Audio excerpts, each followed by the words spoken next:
GM, how are you doing today, Pichi?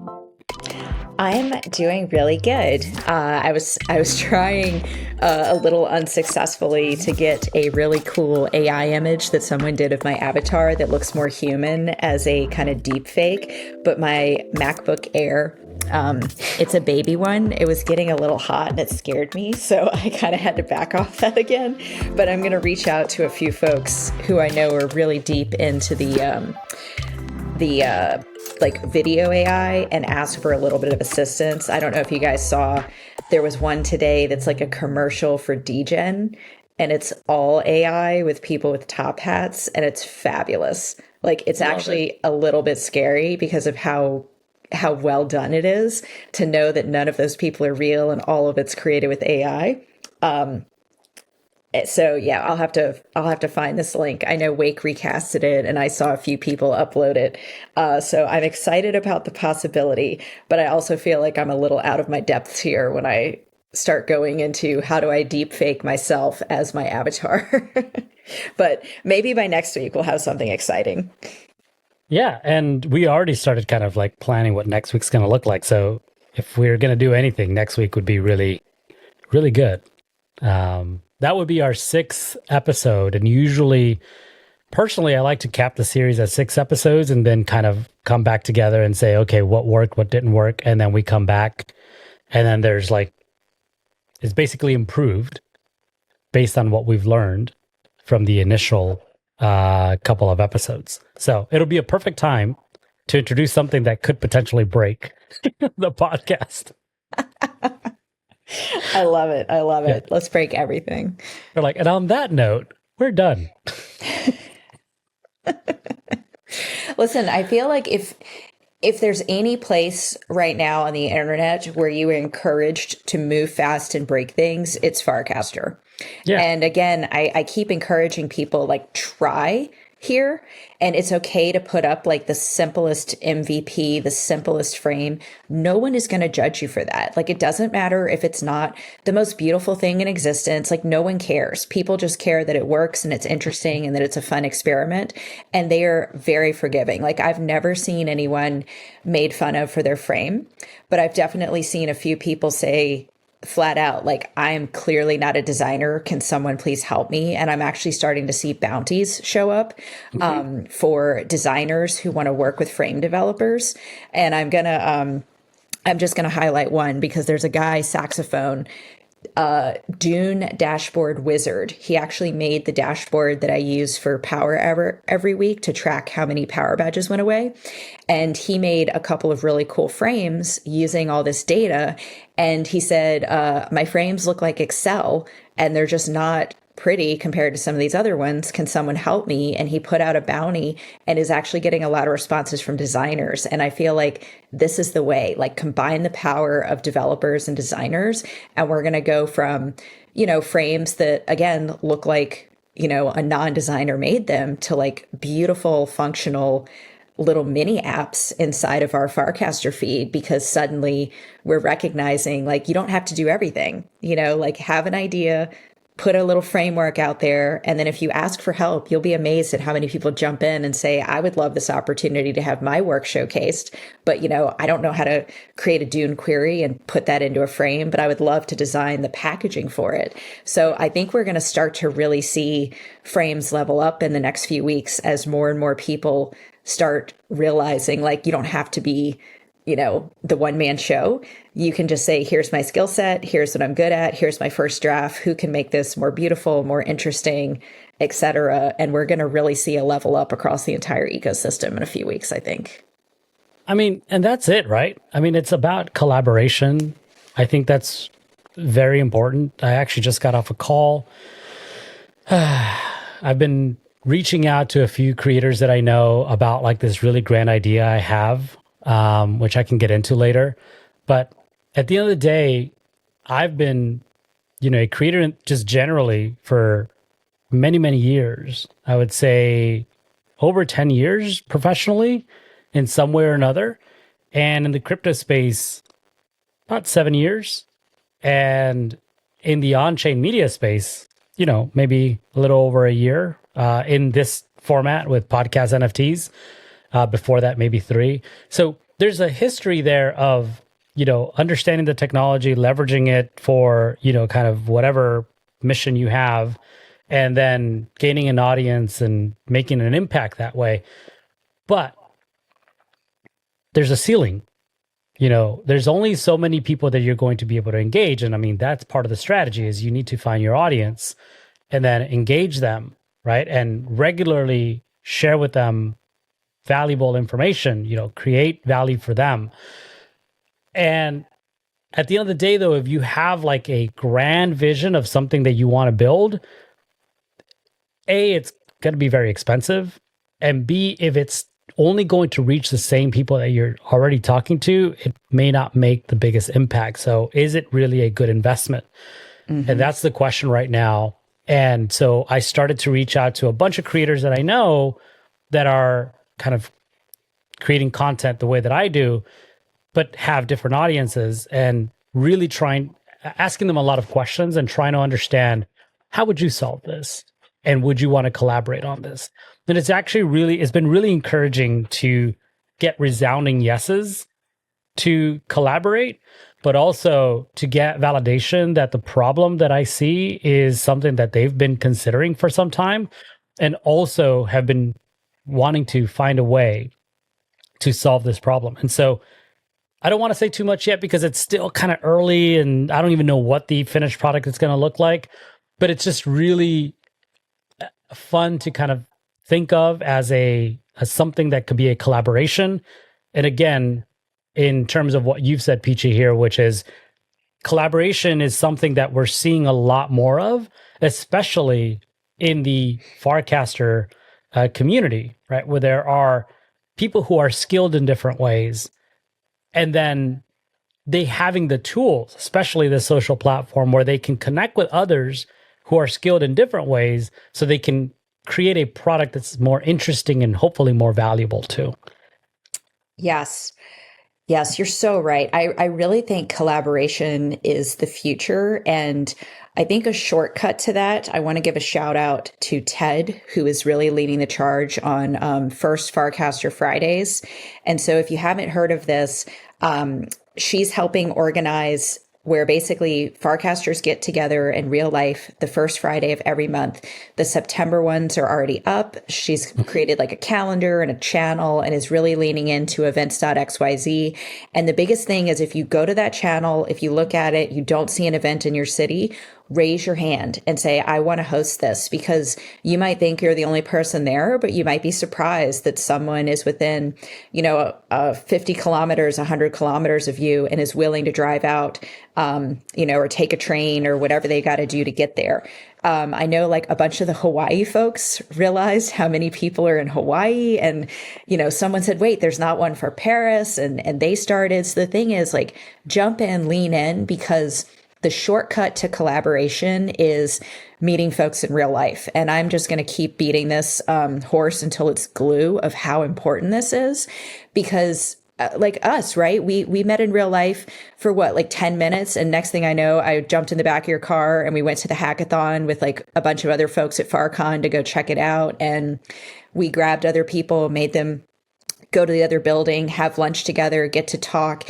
And you talk with somebody for 5 minutes and you can create a bond that would have taken you 3 or 4 months to do over text and online, because you're trying to suss each other out, but it's like, is this a real person? What are their intentions? And honestly, everyone I've met pretty much who I have had a good relationship with online in Farcaster, when I've met them in real life, it's just rocket shipped that relationship to where I'm like, this is a cool person. I want to do stuff with them. And then it's made it so much easier to say, hey, do you want to work on something together? Like, you're real, I'm real.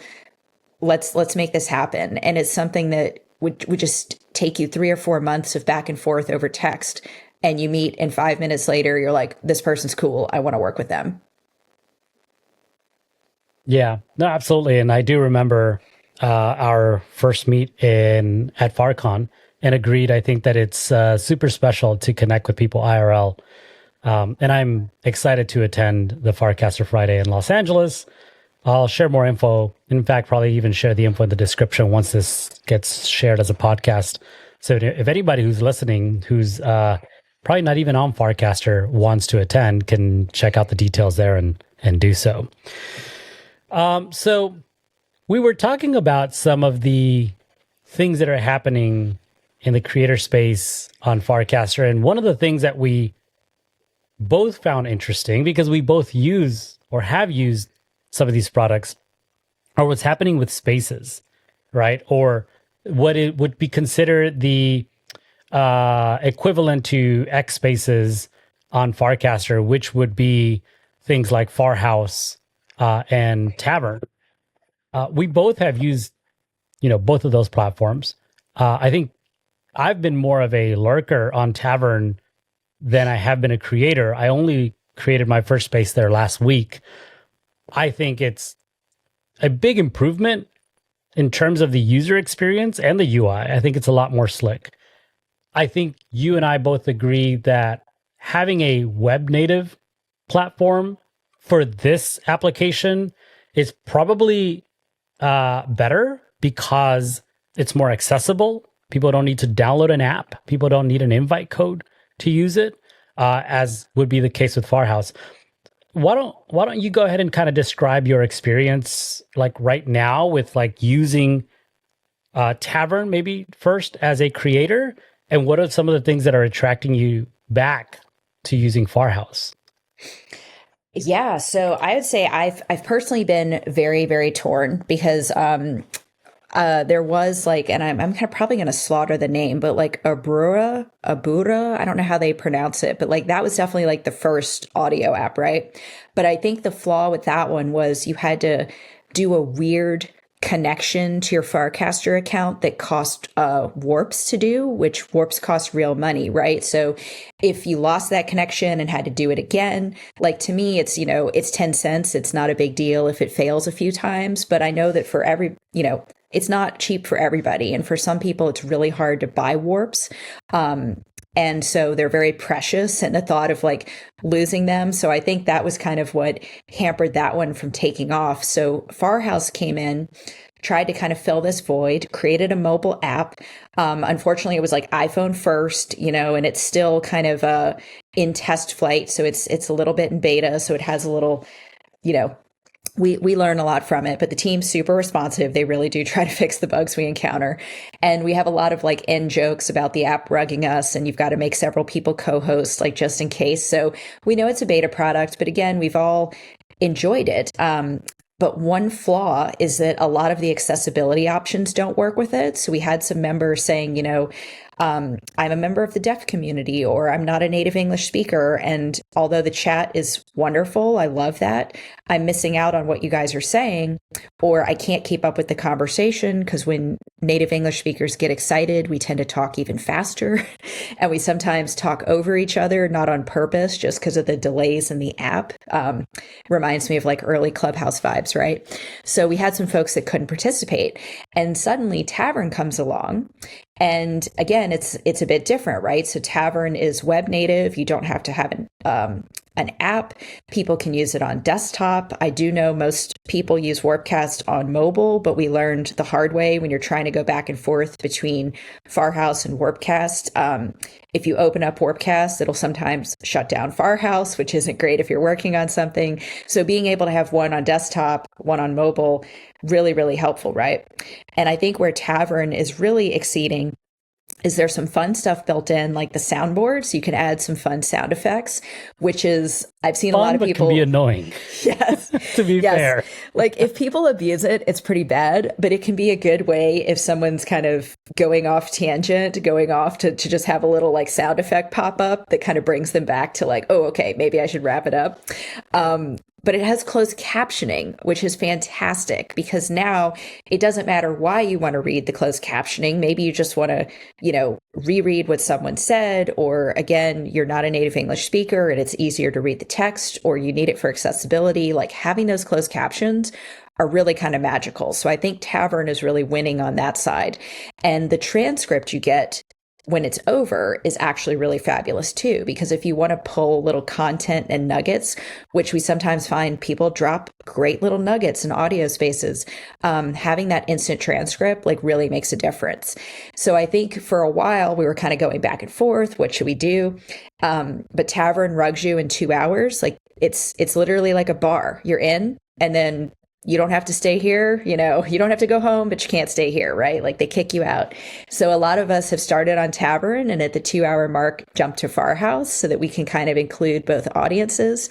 But then Farhouse, man, out of the blue, they just came out and said, hey, we're going to start doing Moxie for Farhouses, where the host gets some Moxie, people who join get some Moxie. And, now it feels like the heat is on for both of these products, because I think they're different products. They're slightly different audiences. They have different strengths, different weaknesses. And now with Moxie in play, I'm going to be really paying attention to see like which platform are people choosing, right? Like, because what a great way to incentivize people to join. Or, I know Crypto Sapiens, right? We've been playing with both, and we've had some chats on Farhouse, some chats on Tavern. To think everybody could start to earn Moxie for something they were participating in weekly, and that it could help the channel, and that could help the channel tokens. Like that's a really cool use case, right? And like a great way for people who might not be building frames and might not be putting out a ton of viral content to still show that like your contribution is valuable, and coming into an audio space and just hanging out, sharing what you've learned is super valuable, and kind of giving people credit for showing up. And I think that's going to be a good incentive. So imagine too, if like in a few weeks, Unlonely Streams had Moxie attached to them. And again, people get credit for showing up, and credit for being in the chat, and credit for being active, because there's a lot of shows like GM Farcaster that are happening a couple times a week. And, giving people a little something, it's not millions of dollars, right? But it's something real for showing up and supporting. Like we keep talking about this flywheel where being a collector is just as important as a creator, because you and I can create all the things. If no one's there to mint it and support it and buy it, it doesn't matter, right? So I really like this aspect of leaning in and saying, yo, collectors, supporters, people who promote things, people who show up are just as important in this ecosystem. And let's start to funnel some money into their hands for participation. Like I love this idea of everyone gets paid for participating. And even if it's pennies, you're not getting paid to be on Twitter. So like here is now the game changer layer to Web3. Like not only do you own it, but you can share this with your audience and thank them for supporting you in a monetizing way that has just not been possible before. And to me, I feel like this is going to push these products to like really big mass adoption, where people think, wow, I can just show up and hang out and get paid and learn something and talk to cool people. Like this is kind of the perfect storm, I think, coming together. Yeah, I think you're bringing up a really interesting point, which is like, and I don't even know if this is the right word, but it's like monetization on demand, which is not something that is familiar in the traditional media space, where during your stream, during your live event, you could basically have your audience tip you. Maybe it works in that way, but then in return, tip your audience back, right? I think I remember seeing this like viral craze on TikTok where there were this NPC craze where people were able to like tip their host just for like, I guess, going bananas on screen. But wouldn't it be cool if like you could actually do it in reverse, where you could, based on the audience response or based on the engagement of your audience or some other metric that you define, you could reward them. And where these rewards were baked into the platform. And so it wasn't really costing you much or anything at all. And I think this is kind of the value proposition of Moxie and its integration into creator platforms like Farhouse, and maybe in the future on Unlonely. I remember Dracula for a while was doing some retro rewards that weren't necessarily baked into the platform, but were being used to reward creators. I think that was a step in a good direction. But if you could integrate these tokens into the app, right, like how you've described it happening on Farhouse, I think it becomes a much more powerful tool. I'm seeing here, like, for example, on Unlonely, where you can spin up your own tokens and use those tokens as part of the economy here on this platform. But I think it would be great if, for example, a platform is able to get a allocation of tokens to then distribute those to the creators for them to use while they're streaming for their community, for their audience. I think that's a really interesting thing because, like I said, I don't think that that's something that exists. I don't think that's something that will ever exist in traditional media. And this is a huge unlock with crypto and crypto-enabled tools.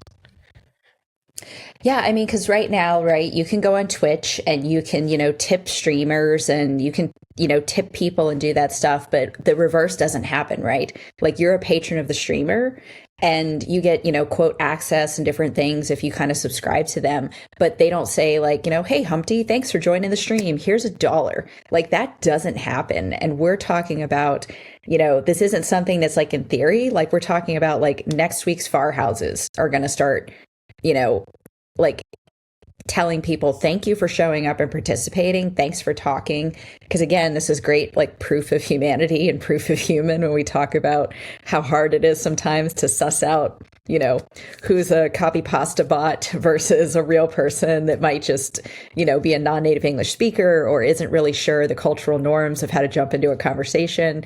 I hear your voice on an audio app. It's like instant follow. You're a real person. Boom. Like, don't even think twice about it.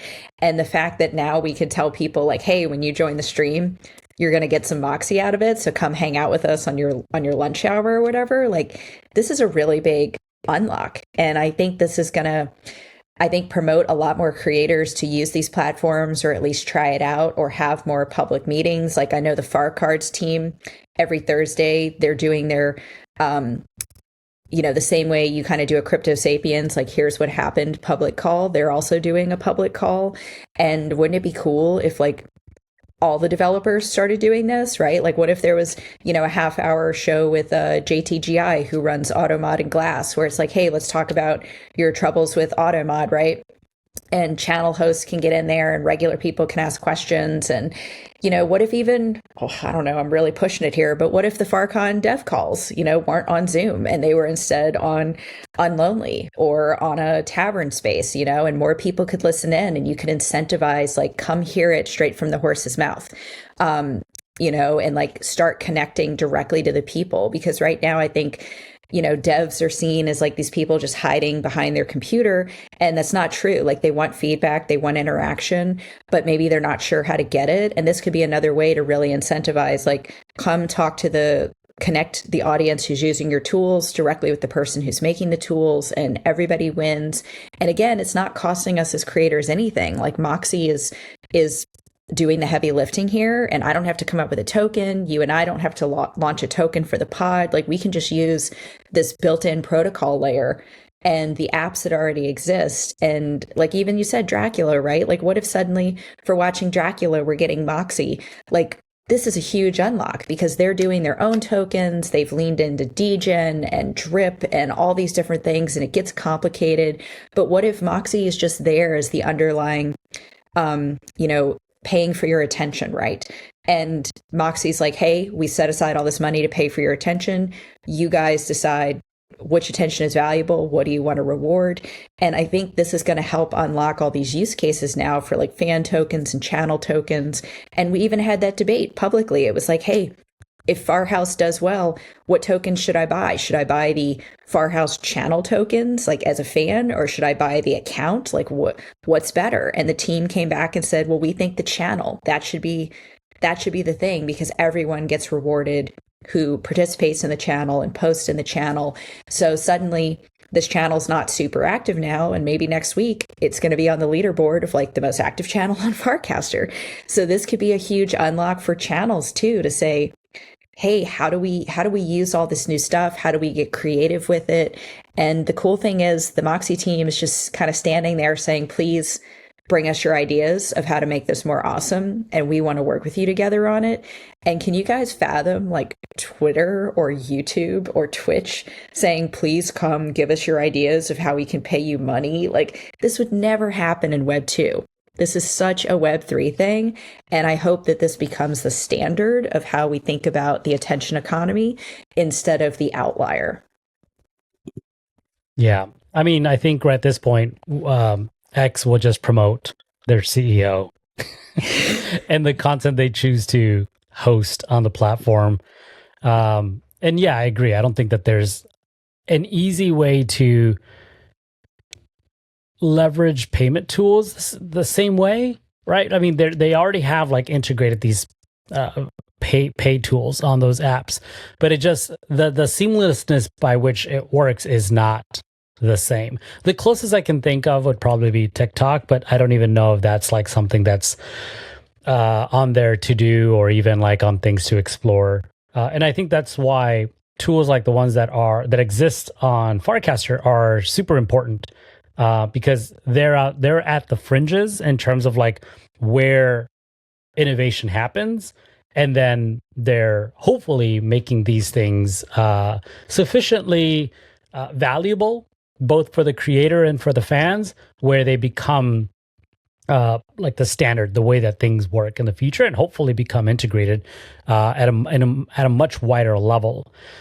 So in terms of like what apps you think are worth using in terms of like Tavern or Farhouse, how are you making your decision then? Because I mean, this is part of like what we were discussing before we went live. So I'm curious if you wanted to discuss the way that you are making that choice when it comes to either or.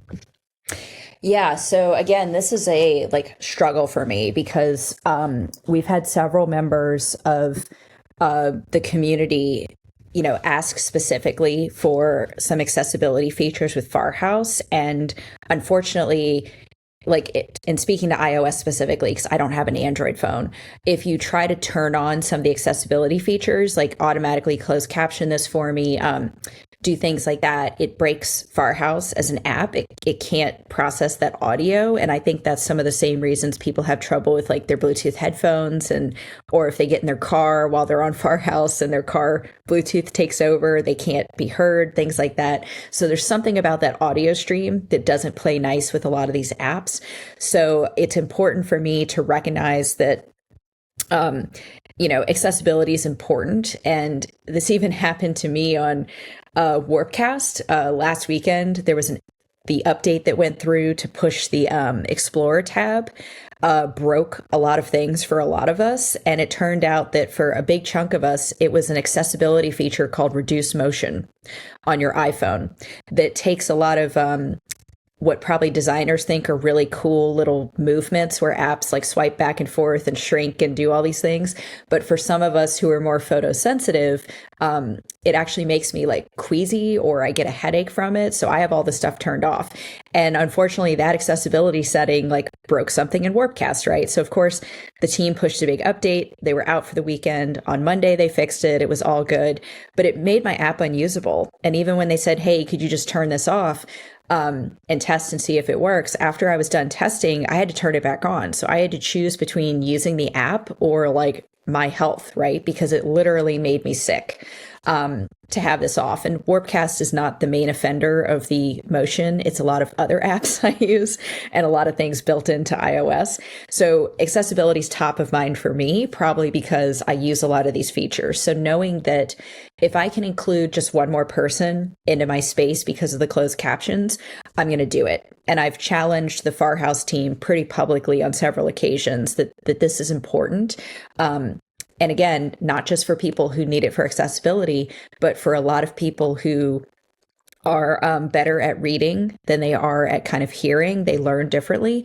Folks who are non-native English speakers, or folks who maybe want to listen in but can't put their headphones on. So if they can read the conversation on their phone while they're, at work or in an office or something like that, or while they're waiting in line, like it makes it where more people can join. So I'm definitely on the side of I'm going to try to keep splitting my time and using both apps. So we're going to start on Tavern, talk through all like the really big topics that probably need like a transcript and that I think people will get the most value out of. And then we're going to kind of do our after hours session on Farhouse, because we tend to go pretty long on Power Hour because we start pretty late US time, and then the Europeans start to wake up, and a lot of our folks in Asia, it becomes afternoon for them. So we kind of get a second wind after that 2 hour mark. And I know most people don't host rooms that go on for 4 to 5 hours, but that's pretty normal for us. So for now, I'm going to be splitting my time, but I'm definitely starting on Tavern. And it's solely because of the accessibility stuff. I want to make sure people get to be included. And I'll keep challenging the Farhouse team that I love what they're doing with Moxie. I think it's fantastic. And I think if they added in a few more accessibility features, you know, they could really be a contender here for a lot of creators, because the chat's fabulous. That's something that's missing from Tavern. So people have to kind of interrupt the conversation if they misheard you or need you to repeat something. But I also really like on Tavern, there's a feature at the top where you can drop links. And, you know, so if you're talking about something in real time, you can just drop the link to it. So I think creators are going to struggle with which platform to pick, because they both have some pros, they both have some cons. And I'm going to keep struggling too. But I think you're going to see most of my sessions again start on Tavern, finish on Farhouse, and we'll see how that goes for a few weeks. Yeah, I just want to connect the dots here with like my experience previously on Clubhouse. Like I remember going more than 2 hours, going more than 12 hours was normal, right? Where these audio spaces, especially if you could have like multiple hosts, you can then just kind of hand it over to someone else to continue the space. I just remember being on some of these and just putting on my earphones and just it going for hours, going through my lunch, going through, you know, a lot of my work day, and then coming back home. They were still going. And I think there were a couple of records set that were like days long spaces, or, you know, on Clubhouse. On Spaces on X, I remember early too, there were these like marathons. So it is not unusual, but certainly I think it's not something that everyone takes on, because it's a big effort, especially if you can't hand off the host duties to someone else, or if they kick you out. So I think it's just going to be interesting to see how these platforms continue to develop as people come in and kind of push the boundaries to what you can do with these, you know, with the products that they've built. And that to say that it sounds like almost like we need to extend our feedback to these developers and letting them know how we're using them and how we would like to continue to use them. Because again, just going back to something that Pichi said previously in another podcast, and I think you actually said this a few times, is one of the benefits to build as a creator on Farcaster is that you have access to these developers, and you can kind of reach out and through the work that you do, through the content that you create, make changes and make improvements to these platforms as well. Yeah, and that just does not happen anywhere else. And I think that's some of the magic of this, right? That the people who are putting out products here, like, legitimately want to have your feedback and do not mind when they're being brought into conversations. And I'll pick on Matthew with events.xyz, because a few people were asking me, like, you know, how does this channel calendar work? How does this happen? And I was like, wait. We're now getting out of my depth of expertise. Let's just ask Matt, right? So tagged him into the conversation. He was like, oh, this is fantastic. Let me, you know, talk to you guys about this, because you're bringing up a great use case where, you know, maybe there is a host of the channel, but there's other people that are modding, and we can't see that on Warpcast anymore. That's happening behind the scenes in AutoMod. So he was starting to build little features so that these channel calendars can be more powerful. And he's looking now for feedback of like, how do we make this better, right? Like, how do we do this? And again, if you haven't used events.xyz a bunch of times, you might not know that he's the one behind it. But again, I tag him into something, and like 20 minutes later, you know, he spun off a whole conversation and is like adding features based on people's immediate feedback. And that happens consistently on this platform, and it just never happens anywhere else. Never. Like, even now, I was complaining that yesterday somebody changed the purple on some of the different parts of the Warpcast app. And now my DMs are like horrid because it went from like a soothing dark purple to this like really bright, weird purple. And I keep messing with my phone settings, trying to tone it down.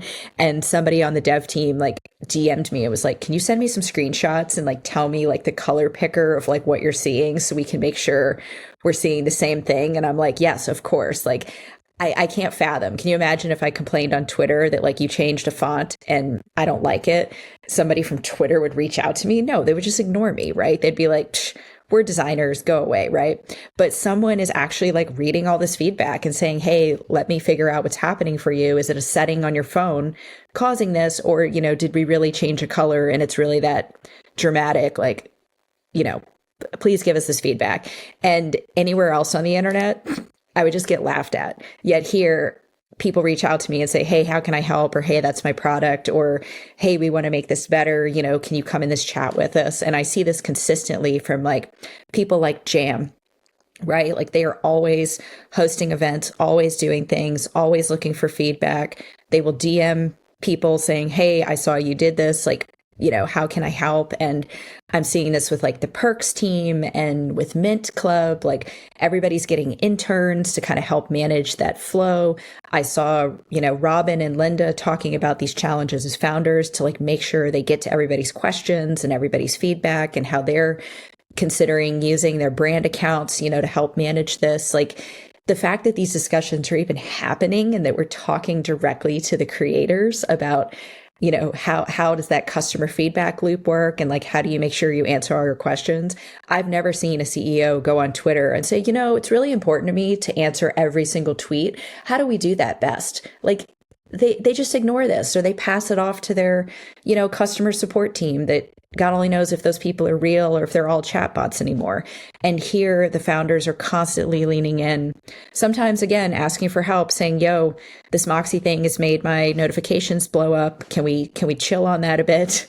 But again, we're having these hard conversations in public and we're figuring it out all together. And I just think this is not happening other places. And this is why no matter how, you know, frustrated or annoyed or questioning we all get about things, we keep coming back to this platform because we recognize that like there's something special happening here. And even if it's hard to explain to my normie friends why I'm spending all my time on this app, like I feel in my soul this is the right thing to do. And that this is building the foundation, the layers for like a true creator economy and a true attention economy and a true place where we're not, you know, our attention isn't taken up by ads, our attention's taken up by each other. And this is the social media bubble I want to live in. And I don't care if right now we're not, you know, I know on Twitter, people are like, oh, Farcaster people are in their own bubble. I don't care. I like this bubble. It's a great bubble and I'm here for it because I get to talk to founders every day. They're always asking me for product feedback and they mean it. And that is just so refreshing that I will keep showing up for it. Yeah. And to be fair, in fact, part of the conversation that I was having earlier was that some of these platforms are just becoming unusable. At least I think for those of us in the United States, where you know, we're coming up to an election cycle. A lot of it becomes highly politicized. And I just personally don't like turning on my X for that reason, just because I feel like a lot of it is just very polarizing. I think, you know, on Instagram, same thing. It's just unusable. The feed just feeds you all of this like political stuff, like that's so biased opinions. I think my two refuge I was mentioning earlier to someone was that our YouTube, because it's, you know, the way that you can consume content based on subscriptions, and Farcaster, because the people here who are having these conversations are doing so in ways that are, you know, kind of meaningful, you know, in terms of like the space or the products that we're building, in terms of these new experiences. I think creators have a really great platform to share what they're doing, you know, creatively, whether that is, you know, using some sort of like art and design media or in terms of like their podcasts or some other, kind of short form media, I've actually been discovering a lot of really interesting accounts. I think some of them, thanks to you, others just because people have tagged me and is like, oh, check this out. And I'm just like, oh my gosh, like there's all these creators that are coming into the platform. And maybe they were using traditional platforms previously. Like I know some TikTokers are coming in who are now sharing their content on Dracula. They're doing so natively on Farcaster. It's just been really fun to kind of dive in and kind of learn and just have fun with the content that's coming through on Farcaster and some Farcaster friendly tools like what we've discussed already, like Tavern, Unlonely, Farhouse, Dracula even. So yeah, I think we do have some safe spaces here to kind of connect in really meaningful ways with people. And, if you're a creator using traditional media platforms, this might be a space, especially if you're at the intersection of technology, to come and share what you're building. And even if you're not, just come and experiment here, because I think it's a really good crowd of folks who are interested and they want to consume content while not be distracted by a lot of the other stuff that's happening in the world that might, not necessarily be something they want to be consuming all day long. Oh, for sure. Like, I actually tell people, like, when I go to Japan, it's like my safe space because I don't understand enough Japanese to listen to the news. And I take a lot of the apps off my phone because they're just not relevant. And I've also discovered that Apple prioritizes them for me. When I take too many photos, it starts offloading apps is its little name. And for a while, I didn't even realize it like offloaded Apple News and all these different things until I just was like, wow, I am in such a good spot mentally. I'm just so happy right now. What is it? And it was that I wasn't getting bombarded by notifications. I wasn't getting all these like breaking news alerts and all this stuff. Like if it's super important, I will hear about it eventually through my friend circles. Like I don't need to be connected to the news 24/7. And for me, Warpcast is a bit of a safe space because I don't follow the politics channel. I mute a lot of words around politics. Like I might have, all the candidates' names muted and things like that. And I literally don't see it and don't have to engage with it and interact with it. And I'm glad that other people who like really want to bring politics to Farcaster have like channels and stuff to do that. But I honestly don't want to see it. Like I want to see like art. I want to see like creativity. I want to beef about, the color purple that they're using. Like I want to have a different, thing to get riled up about today. I want to be confused if it's a cast from Dan or from a random error. These are the things that I come here for. And I just don't want this other stuff muddling my feed. And I really appreciate that there's a feature to do that where it's like, hey, if I want the real world, I know exactly what apps to open up and look at. But if I just want to like talk to people here about like what's possible in Web3 and different stuff, like a lot of that's here, right? And I'm even starting to see less of like the, the posts that were just like GM every day, where people were just posting that constantly. And it's like, that's not getting engagement. And, complaining about price of like Bitcoin isn't getting engagement. People are like, no. There's other places to do that. There's whole Discord channels where you can go in and do that stuff. If you want to do that, make a channel on Farcaster specifically for it. But people are, I think, leveling up their game. I think Moxie is helping a lot of this to say, like, really lean in and connect with people. And you don't have to answer every cast. You don't have to reply to every single thing. Like, pick what you want to talk about it. And people will accept the whole of you, all of your weirdness here. And if there's something that they don't want to hear about, they'll mute it. Like that's the control we have, right? Like I want to talk to all of my friends. If they want to talk about politics, I'm not going to see that cast. Doesn't mean I don't love them. Doesn't mean I don't want to hear about all their other stuff. I just don't want that in my feed right now. Maybe in 3 months, I'll change my mind. But I like that I have that control. And I like that that's not the majority of it. Like the majority of Farcaster is not how angry can I make you? The majority of Farcaster is like, what interesting stuff got built today? What is the new viral fun thing to share? How are we pushing the limits? How are we trying to integrate all these new tools? How are we upping our creator stack? How are we making things more interesting? How are we pushing the prices of mints to be cheaper? Like this is the stuff I'm fascinated with. And this is what my feed is starting to become. And again, I've seen some stuff today about, chronological feed, non-chronological feed, revealed preference, all this different stuff. But we're starting to see like this does matter. And being able to control your feed, being able to go into channels and really lean into specific communities, this separates out, makes Farcaster interesting. And I think as we bring more and more people over here, it's a big educational lift to kind of get into the vibe. But once you're here and once you're playing around, I feel like most people who are a little tech nerdy, a little crypto nerdy, they're excited and they're staying here. They're not churning. Because they're not so worried about how much Moxie did I earn today? How many DGen tips can I get? They're just like, this place is cool. There's fascinating stuff going on here. I can experiment. I can test out. I can try things. I can be part of these experiments. And you just don't find that on the traditional side of things. So I feel like even some of my Discord friends who are crypto natives are starting to come here and say, okay, I get it. My normie friends don't get it at all. We're not ready for them. That's okay. But my crypto friends are starting to see it and starting to hang out here more. And that gets me excited because we don't need 1 billion people here yet, but we need 1 million really awesome people. And I'm hoping that every day we'll start to see more plugged in folks who get crypto, who are frustrated with Web 2 and want to see how can we make some of this Web 3 stuff reality. We layer base on top of this where transactions are a few pennies. And suddenly we have a real creator economy. And I get excited about this. Well, wonderful. All really good points. And certainly I think that's why a lot of us are here and continue to show up.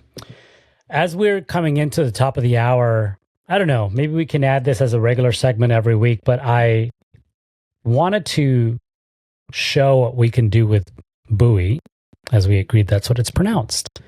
And so I just went onto Buoy right now and I just typed in creators. If anybody's interested in learning what the heck I'm talking about, Buoy.club is a search engine for Farcaster. So it does a really good job. This is not paid. If Buoy wants to pay, let's go. I'm not going to say no to that. But I'm a really big fan of the platform, and I think Pichi, so are you. I just typed in creators because I wanted to see what's happening, what people are talking about in that space. And I actually found a really interesting cast that I think is relevant. It's timely. It is, I think, going to be making a lot of waves. And that is Story Protocol. Just announced a fundraise today, $80 million. Nothing to scoff at. It's a nice little round number. And the reason why I think that it's interesting is because I was actually at their event at ECC. And firstly, I think they did a really good job at picking the venue. Second of all, I think that they did a really good job at setting up the programming for that event. And thirdly, and probably more importantly, I think Story Protocol is a really interesting product, at least their value proposition.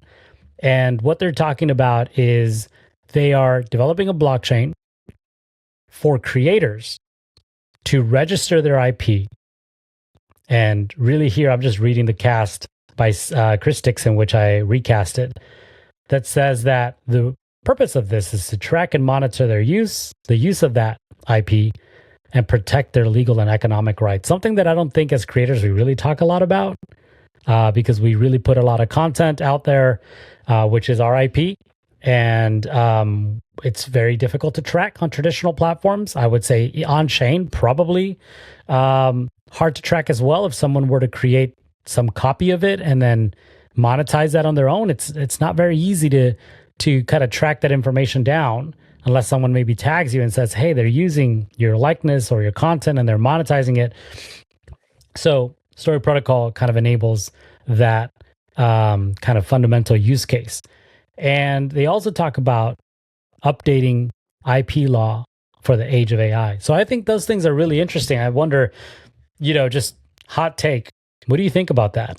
And I know I didn't prompt you for this earlier. I just kind of searched it and I was like, maybe this would be a fun way to close it out. A hot take about just generally AI, IP law, and kind of creating a blockchain specifically for creators and registering their IP. I mean, no, this is like near and dear to my heart. I have a channel called Stolen. It has a very funny video entry on it that I did with Kevin MFer, where Liam Neeson is saying like he's going to find you if you keep posting the stolen artwork. Because again, it's one thing to like steal somebody's art and post it on Farcaster. It's a whole nother thing to mint it. And it's like, okay, you cannot, mint other people's art like one for one, or like take, screenshots from, things and like mint it, like, or say, oh, well, somebody else, the creator didn't mint it, so I can mint it for them. It's like, no, you can't. Like, that's people's IP, right? You've got to respect it. And it gets really hard, I think, because of like meme culture. Like, technically, many of the memes we all know and love are someone else's copyrighted material, but there gets a point where it just spins out of control, and trying to stop a meme from going is nearly impossible, right? So I have a friend who runs a startup and does this on YouTube, where they actually ingest all of your YouTube content and then search all of YouTube looking for people using your content. And if it's being monetized, they get that monetization redirected to you. And if it's being used in like fair use, they actually mark it as like, this is fair use. It's cool. As long as it's not, the monetization switch flipped on, or it's being used and credited properly, it's neat.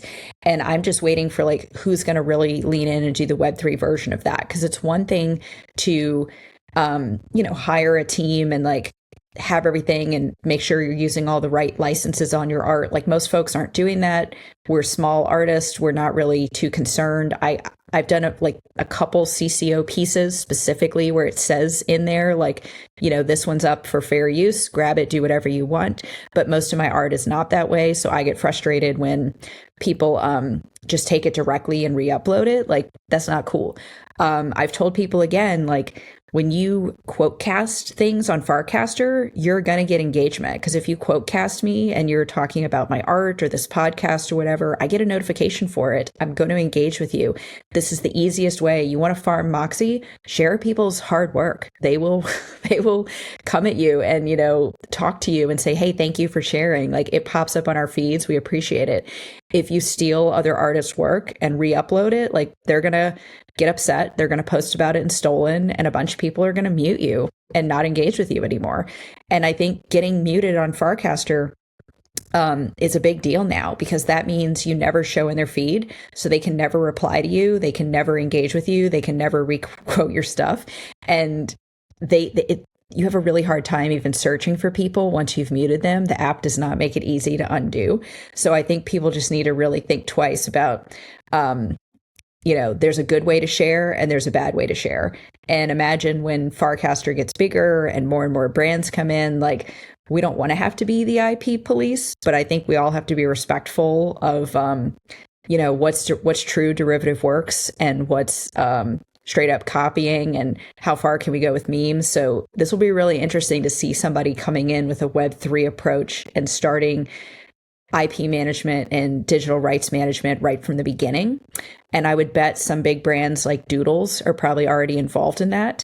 And we're starting to see, they leaned in today and they posted a mint that's a 26-cent mint on Zora, where you can own some Doodles IP. And that's crazy. Like, this is something that a few years ago would have cost you thousands and thousands of dollars. And now everybody can start to own a piece of it. And it's like, man, things are changing so quickly. Because if you had told me, hey, you'd be able to buy something official Doodles for 25 cents, I would have laughed at you. And then it happened today. They dropped it on Zora with the new minting fees. So it's like, things are happening fast. But I think this is also going to be rough for artists, because enough of us are not probably taking some of those IP rights seriously. And there is no tool right now on Farcaster to go search for your art. You're just waiting for your friend to tag you and say, hey, I saw this in my feed. Isn't this your art? And hopefully it's just somebody sharing it in a disrespectful way and not actually minting your art. Like, I've seen this happen to several artists, and I've seen it happen to myself, where someone literally remints my piece. And that's just, it's so not cool, but it's hard to see on a platform with this many people. I can't imagine when we're actually at 1 million daily active users. It seems like we're going to all need these tools pretty soon. That's rad. And thank you for pointing out the Doodles mint, because I've been a long time Doodles holder. I just love the aesthetic of that project. And just generally, I think what the team is doing as a studio I think is really great. I think it's going to, if they continue to go and follow the roadmap that they've set out for themselves in terms of the content that they're going to continue creating, they're going to just be another on-ramp to crypto, and doing it in one of the kind of less crypto forward way, which I think we need to do more of. And yeah, that's really rad. Definitely after this, I'm going to be going to mint that so I can get to that computer that I can mint on that. Well, we are at the top of the hour. It's been really great to chat with you again this week. I think we've already talked about like what we want to do next week. I think we're going to lean into like this topic of creator platforms, especially these short form content platforms. We might have a guest, TBD. We'll be back next week, same time, same channels as usual. Any last words, Pichi, before we sign off? No, I just tell everybody enjoy, the Moxie madness. Again, I've seen a lot of posts today, people talking about how their frames and their art shows up collapsed or in full view, and when they're shown on channels and not shown on channels. And again, if you really want to lean in and do well on Farcaster, which means doing well on Warpcast right now, because it's the biggest client by a lot. You've got to understand channels. You've got to understand moderation. You've got to understand power badges and how they're still there on the back end. So buy a channel, play with the tools, play with fan tokens, launch fan tokens. Like, don't miss out on this opportunity while it's still new. And while a lot of people are still in the same phase trying to figure it out together, it'll be much harder to do this in 6 months when everyone's got 6 months of knowledge on you. So again, lean in, buy a channel, do some fun stuff, figure it out. The best way to do it and learn about it is to actually do it. And there's a ton of people out there that want to help, that want to experiment with you. So you're not alone. Just ask and folks will show up for you. This is an amazing place. Take advantage of it. 100%. And then I'll add one final note here. If you're interested in minting these podcasts, they are available on pods.media. You can go to our channel there, which is pods.media/crypto/sapiens. And you can see the last 3 episodes that are up there, with a 4th one coming up, which was the conversation we had with Sam last week. That should be up by the end of the week. So yeah, check it out. Support our content there. We're going to be running some fun experiments with that as well. So until next time, everybody have a wonderful day, and great chatting with you all again. Thanks all. Have a great week.